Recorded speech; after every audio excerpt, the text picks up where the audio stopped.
जा सकता, अपने आप किसका पुरुषार्थ जो जा सके अनुभव। लेकिन आज इस अवसर पर जो आनंद हमको वहां प्राप्त हुआ था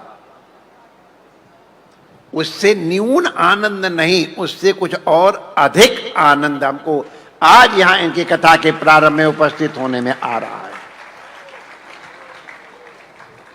वो तो द्वारिका नाथ का अनुग्रह था और यहां तो द्वारिका नाथ के भी नाथ का अनुग्रह साक्षात है, पहले ही निवेदन कर गए थे।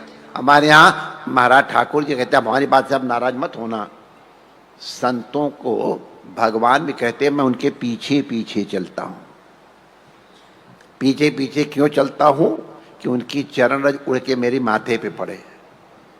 हमारे आज नारायण दास जी महाराज के बार बार स्मृति आ रही, पता नहीं क्यों, बड़े सुंदर ढंग से उन्होंने बताया कि आखिर भगवान का कौन सा अपराध है जिसके कारण वो अपवित्र हो गए और उसकी पवित्रता के लिए संतों की चरण रज की अपेक्षा करते हैं। महाराज जी तो और बढ़िया, लेकिन हमने सबसे पहले पूज्य नारायण दास जी से सुनी थी और हमको अद्भुत लगा था, वाह ये होती संत के मुख की वाणी, अभी तक हमको सुना। तो संतों के तो जब मैंने कहा वो द्वारिका नाथ की आज्ञा से गए हो, या द्वारिका नाथ के भी नाथ जिनके पीछे पीछे द्वारिका नाथ चलते हैं उनके आदेश का पालन करने के लिए आए हो। माय डियर, क्या बात, तुम्हारे सौभाग्य, क्या बखान कर। और ये अब बड़ी प्रसिद्धि है, भगवान ने देंगे ही, दे ही रहे हैं। ये आपकी शैली के कारण या आपके परिश्रम के कारण नहीं है, निश्चित रूप से पूज्य आचार्य श्री, पूज्य शास्त्री जी और इन गुरुजनों का प्रत्यक्ष अनुग्रह है जो आज आप इस प्रकार से भगवान का गुणगान करने में सक्षम हो सके और इतना सब संतों का भी प्रेम स्वीकार प्राप्त कर। कथनीय हो गया है बहुत। अब हमने स्थान की महिमा, तिथि की महिमा, महापुरुष की महिमा कह दी है। भागवत की महिमा तो अभी आप लोग श्रवण करेंगे ही। हमको जैसा बताएगा हम तो अपने हिसाब से आए, लेकिन लगता है कुछ विलंब से आए। अच्छा, तो क्योंकि आप तो सवेरे 6 बजे चल के आ गए थे, आश्रम से 6:45 बजे चल दिए 24, तो इसलिए अब कथा में और विलंब, कुछ और भी आयोजन थे, उनकी भी व्यवस्था थी, इसलिए थोड़ा सा विलंब हुआ जरूर। तो हम और अधिक विलंब नहीं करना चाहेंगे।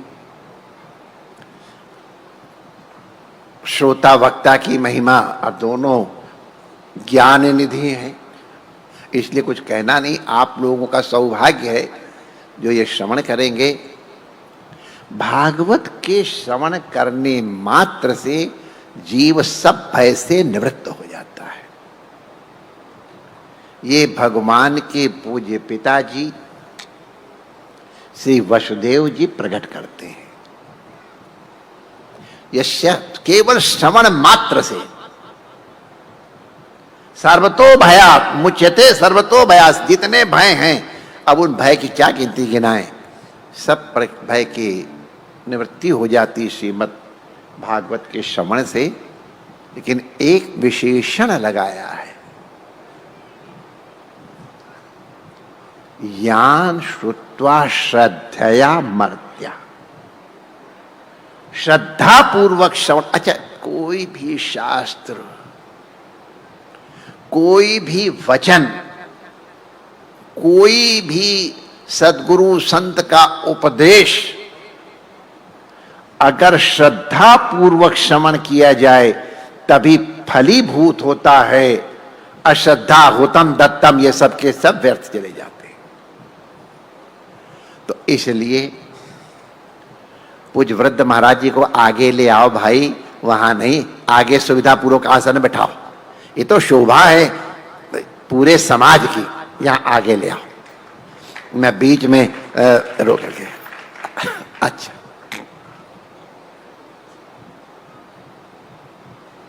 हमारे नारद जी को भी ये जिज्ञासा हुई कि ब्रह्मा जी को तो इतना लंबा चौड़ा काम है, हर जीव का प्रारब्ध लिखना, कहाँ मरेगा, कहाँ जिएगा, कहाँ इसको किस समय क्या नाटक करना है, ये सब की लिस्ट कंप्यूटर भी क्या कर पाएगा।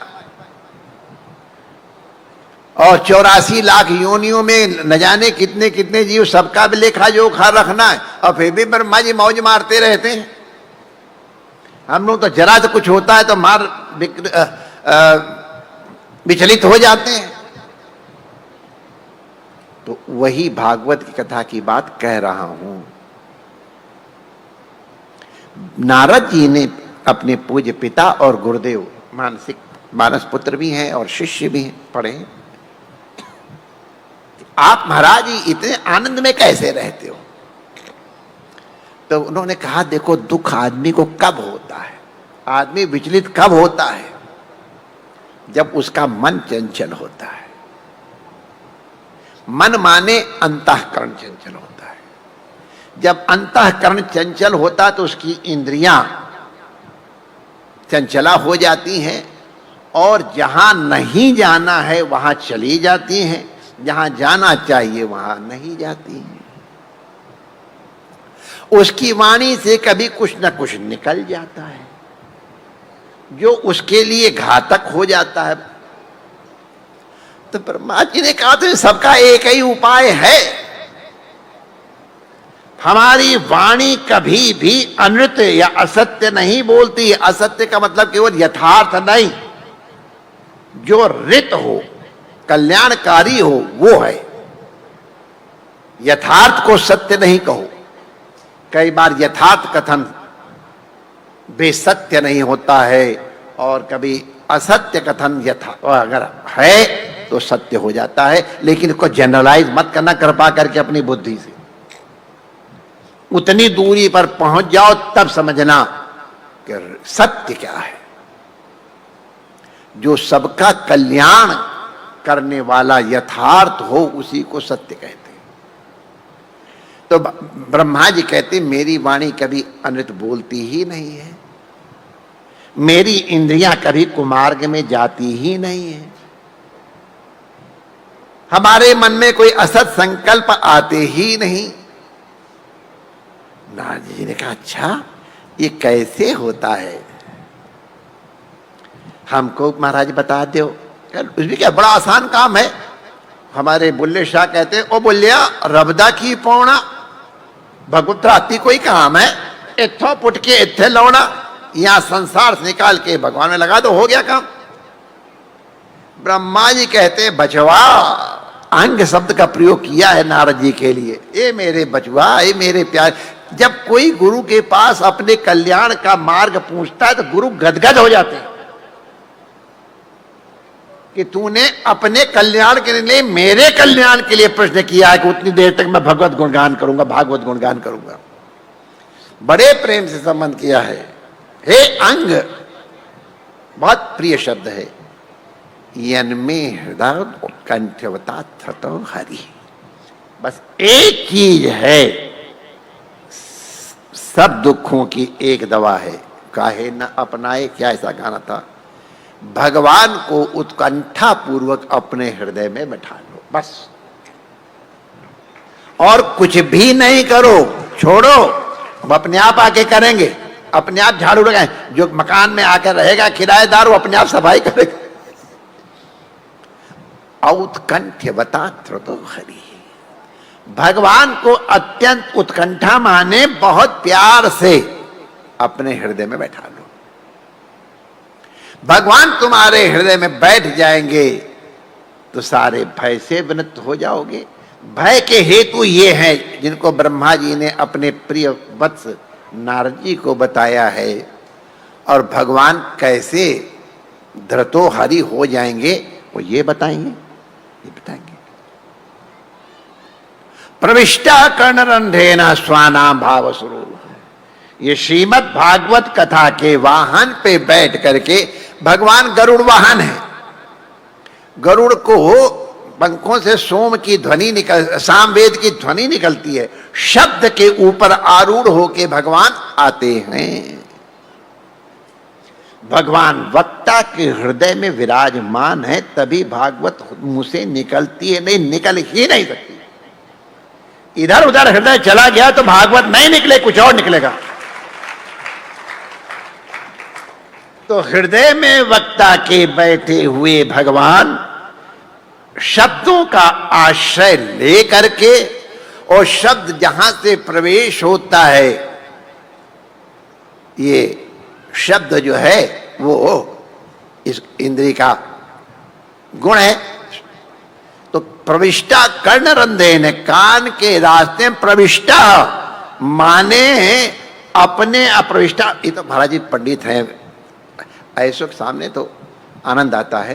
प्रविष्टा माने प्रयास श्रोता का नहीं है, भगवान का है। भगवान प्रविष्टा, हमने थोड़ा इन्वाइट किया, हम तो खाली सुन रहे थे कि आपने भेजा और अपने आप घुस गया आकर के, जबरदस्त बलात् आके प्रविष्ट हो जाते हैं। और फिर ठमोत शमलम कृष्ण, हमारी सारी गंदगियां, हमारे सारे मल निवृत्त हो कर देते हैं, स्वयं करते हैं। हम जब छोटे थे कभी झाड़ू वाड़ू नहीं लगाते थे तो हमारे बूढ़े, अरे कुत्ता भी बैठता है तो पूंछ से झाड़ू लगा देता है, पूंछ। और तुम लोग कैसे बैठते हो, झाड़ू लगा बिना बैठते हो। तो भगवान भी कहते हैं भाई उन बड़ों की बात है, हम अपने आप झाड़ू लगाएंगे और अपने आप इसमें आनंद पूर्वक रहेंगे जब तक तुम भगाओगे नहीं। भगवान जाएंगे नहीं, बिल्कुल नहीं जाएंगे। अब तुम भगा दो तो बात तुम्हारी है। भगवान से ध्यान हट करके तुम्हारा मन किसी के राग में चला गया, तुमने उस व्यक्ति को अपने हृदय में बैठा लिया तो सीट तो वहां एक ही है। तो भगवान कहते ऑल राइट, तुमने उसको इनवाइट किया तो मैं उसके लिए सीट छोड़ देता हूं। तो तुम भगवान को भगाओगे तो भगवान बेचारा क्या करे, शिष्ट व्यक्ति पुरुष छोड़ के चले जाते। इसलिए राग करोगे, किसी से द्वेष करोगे तो द्वेष की अग्नि माय डियर हृदय को जला देती है, और मक्खन खाने वाला हमारा कन्हैया वहां कहाँ रहेगा। इसलिए भागवत भगवान के रूप में हमारे हृदय में विराजती तो है, लेकिन कामाद क्रोध रहितम कुर मानसम च, ये कैसे होगी, कर पाएंगे। ये भी भागवत सिखाती है। आज अभार्या परंपरा है कि जब सुखदेव जी कथा कहते, व्यास जी के भी बाप आकर के वहां बैठे हुए सुन रहे थे, तो हमारे इंद्र जी महाराज भागवत सुनाएंगे और पूजमलो पीठाधीश्वर और अग्र पीठाधीश्वर बैठ के श्रवण करेंगे, और कितने ही हैं जिनको महाराज गुण बुद्धि से देखते हैं। तो ये हमारी परंपरा है। और फिर सुखदेव जी आसन पर बैठेंगे तो व्यास जी तो फिर अपने यथोचित आसन पर बैठ करके श्रवण करेंगे, और वहीं से अपनी नेत्रों के अनुग्रह से शक्ति प्रदान करते हुए वाणी के रूप में प्रकट होके महाराज जी का अनुग्रह आप सबके ऊपर फलेगा। इन्हीं शब्दों के साथ यद्य मैं सोचा 2-4 मिनट बोलकर बंद कर दूंगा, लेकिन वही बात है कि तदपि कहे बिन रहा न कोई, वाली मजबूरी हो गई। थोड़ा, लेकिन अगर ये न सुने होते भूमिका ना, तो ये जो कथा की महिमा है ये आपको समझ में ना आती। आपको भागवत की महिमा सुनाएंगे, लेकिन इस कथा की महिमा क्या जब तक आप नहीं समझते तब तक आप उसको वो आनंद न ले पाते। इसलिए कर्तव्य बोध से कुछ अधिक समय लेकर के भी हमने ये प्रयास किया। हमारे इन वाणी के पुष्पों के द्वारा परम पूज्य पूर्व आचार्य जी पुष्पांजलि के रूप में स्वीकार करें, और इस रूप में जो उन्होंने अवतार लिया है, इस रूप में भी हम वाणी के द्वारा वंदन और अभिनंदन करके, और सब उनके रूप यहाँ बैठे हैं, आप सबको भी वंदन अभिनंदन करके अपनी वाणी को विराम देने की अनुमति चाहते हैं। जय श्री कृष्ण।